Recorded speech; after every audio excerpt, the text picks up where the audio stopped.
Avui parlarem de com neixen els documentals. La gestació d'una pel·lícula sempre és molt complicada i cal passar un seguit d'exàmens per aconseguir diners i credibilitat pel projecte. En les últimes setmanes a Catalunya s'han fet 2 sessions professionals on s'han presentat diverses propostes que esperen obtenir finançament per tirar endavant. Són els anomenats pitchings.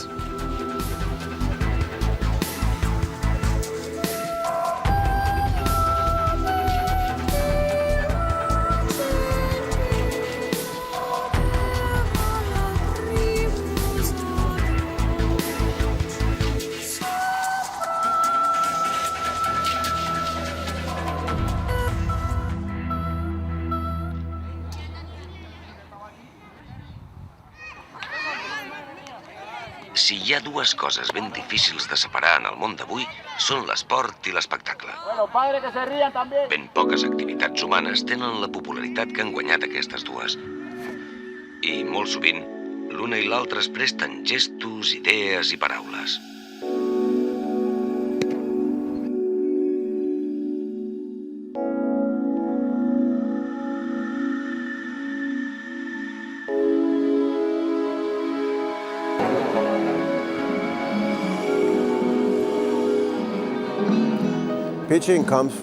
Pitching ve del beisbol americà.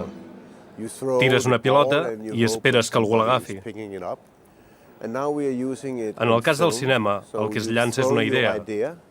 I si tot va bé, algú l'agafa i et dona diners per fer-la. Aquest tipus de pitching funciona seient en una taula i parlant durant 7 minuts, projectant imatges del que es vol fer i explicant-ho tot, venent la idea. Fer un pitching amb un projecte de documental, a més d'esportivitat, necessita una bona escenificació. Justo se acaba de jubilar de trabajar en una fábrica de cristal y él ha descubierto que el paso del fotógrafo y la publicación de las... Potser per això, les sessions del Docs Barcelona, que es van fer a Terrassa la setmana passada, van tenir lloc enmig d'un escenari de teatre. És a dir, un pitching és vendre, és seduir la gent, és posar-hi part del teu cor i mirar d'establir un contacte amb els compradors de diverses cadenes de televisió.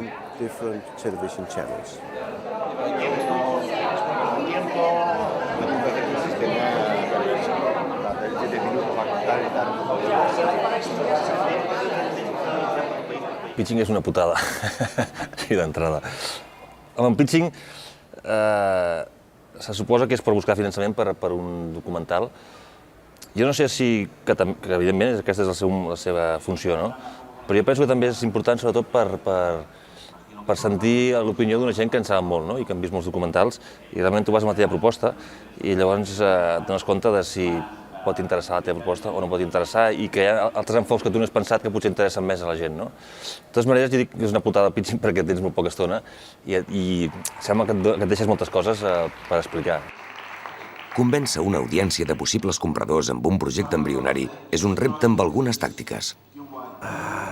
Sorpresa. Cal sorprendre'ls amb paraules, però abans amb un petit tràiler. Amb 5 minuts d'un material excel·lent que convenci tothom.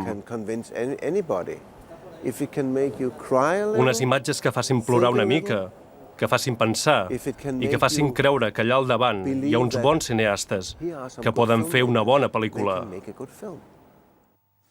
Sovint l'origen de les històries es remunta a fets del passat. Aleshores, el paper dels documentalistes consisteix a estirar el fil fins a l'actualitat. La història és com arrel d'unes fotografies que es van publicar fa 50 anys a la revista americana Life, d'un poble de Leitosa, un poble d'Extremadura, com la vida de la gent que va sortir en aquestes fotos, els protagonistes, ha canviat arrel de la publicació d'aquestes fotos. És el cas de Josefa, és una noia que surt en una foto enmig d'un balatori. Aquesta foto, quan va sortir als Estats Units, que es van vendre 10 milions d'exemplars de Life, un americà es va enamorar d'ella. I li va escriure cartes, li va enviar regals. Això va provocar que el nòvio que tenia aquesta noia al poble la deixés i ella, en aquests pobles, aquests anys, una noia abandonada pel nòvio era difícil, no? I va haver de marxar del poble. Allà va córrer la llegenda que ella estava vivint als Estats Units, amb l'americà que li enviava les cartes, però ara hem sabut que aquesta noia estava vivint a Sant Feliu de Guíxols i que no es va casar mai. A la ville de Barcelona, Atlanta... Un dels projectes que es presentaven era sobre un personatge molt conegut que encara té moltes coses del passat perquè s'expliquin. Je suis sûr que notre fondateur... Joan Antoni Samaranch, que és una figura amb una llarga trajectòria, té 85 anys, té fases a la seva vida, brillants, no tan brillants i més fosques. La tardor és època de pitchings, i a primers del mes passat es va fer a Sitges una altra reunió de professionals amb projectes per vendre.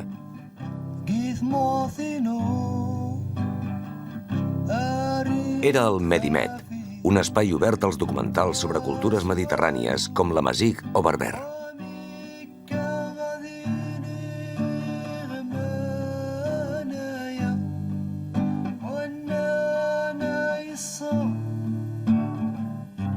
Vam conèixer un home, una espècie de trobador, Quixot, és un artista que es diu Cosmit, és un personatge molt interessant que es dedica, s'empenya en ser amazigh, o sigui, ell vol ser amazigh. Inclús ha vingut a treballar a Europa perquè tots s'ho fan i perquè necessiten diners, no?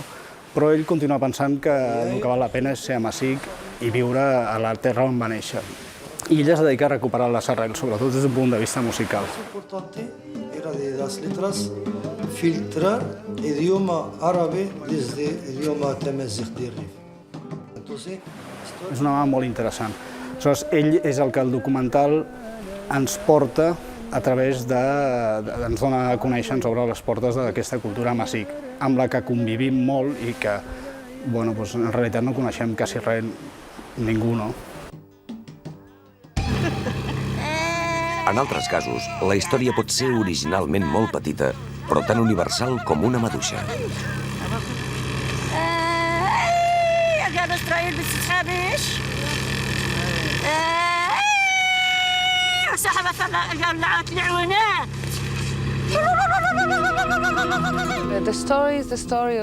La història és la història d'una fruita petita, la maduixa, una planta que prové d'Israel i es planta també a Gaza per vendre'la en els mercats europeus durant les festes de Nadal.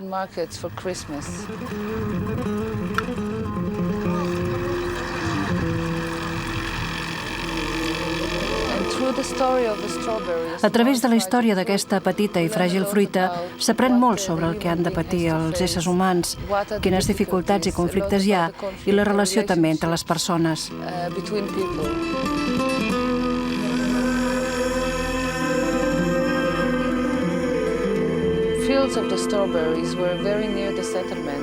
Els camps de maduixes són molt a prop de les zones ocupades pels colons.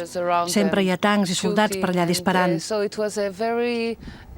És molt difícil treballar en aquella zona.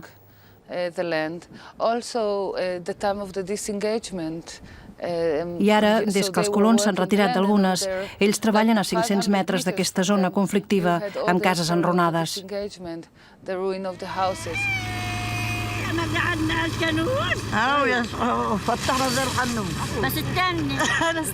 Al final, que un documental sigui bo o dolent només dependrà del fet que s'hi reflecteixi una bona història.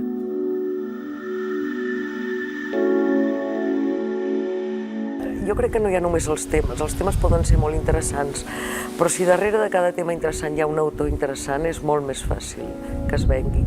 I després que les emocions humanes són molt similars a tot arreu. Llavors es mouen en espais diferents i es mouen en espais de conflicte, però l'home en un espai de conflicte té unes reaccions molt similars i les pot entendre qualsevol país. I que si un documental està ben fet i els protagonistes són caràcters forts i s'està tocant un tema humanament fort, interessa a tothom. I llavors jo crec que les produccions que surten d'aquí tenen un bon passaport de viatge.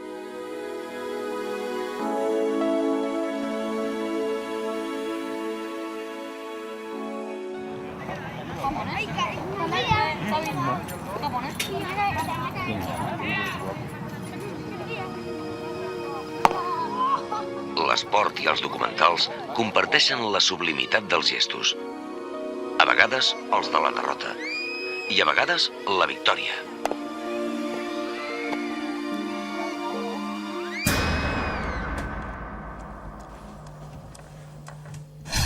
Si t'agrada la muntanya. Des d'avui i fins dimecres, els amants del cinema de muntanya i aventura tenen una cita al Festival Internacional de Torelló. i l'aventura, t'agradarà Torelló. Festival Internacional de Cinema de Muntanya i Aventura de Torelló, de l'11 al 20 de novembre.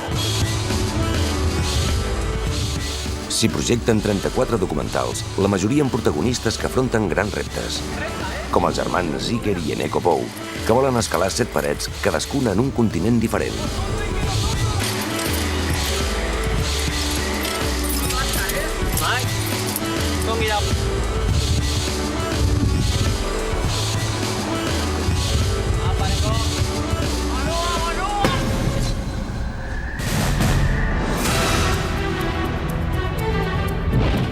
A The Cave Base Project, Felix Baumgartner pretén saltar dins d'una cova de Croàcia amb una caiguda vertical de més de 700 metres.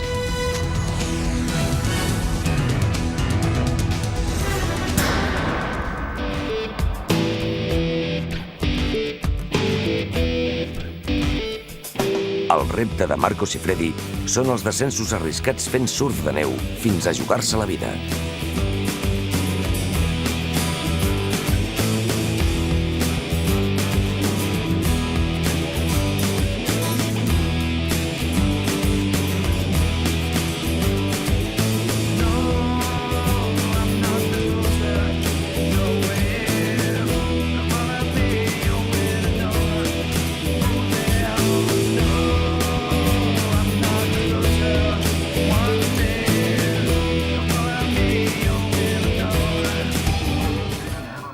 També avui comença l'Alternativa, el Festival de Cinema Alternatiu de Barcelona, que inclou un bon nombre de documentals.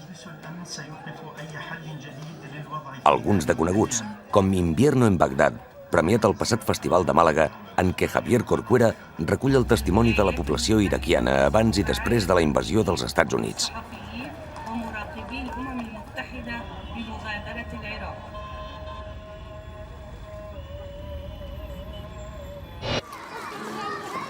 Corea del Nord, un dia de cada dia, mostra la vida en aquest país sota un règim estricte, però que s'esforça per oferir la seva cara més amable.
Ninjok és una innovadora producció holandesa que mostra el funcionament d'una granja de conills explicant el procés a la inversa.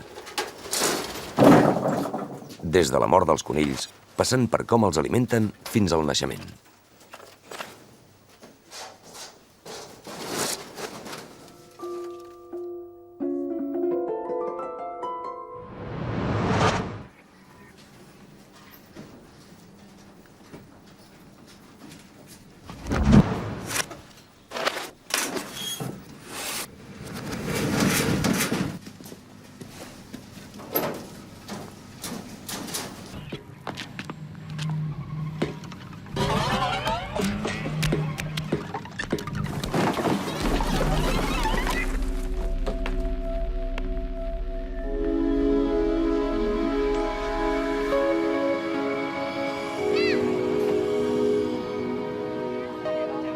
Llançar una pilota i esperar que algú la reculli és un repte que l'esport comparteix amb el cinema.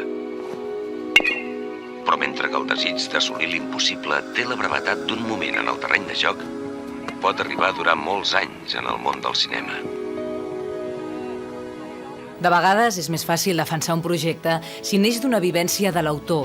Tot seguit, Taller.doc emet L'Alhambra, el meu cine, de Meritxell Soler, una immersió en el petit univers d'un cine de poble feta des de la proximitat i amb una mirada afectuosa i còmplice.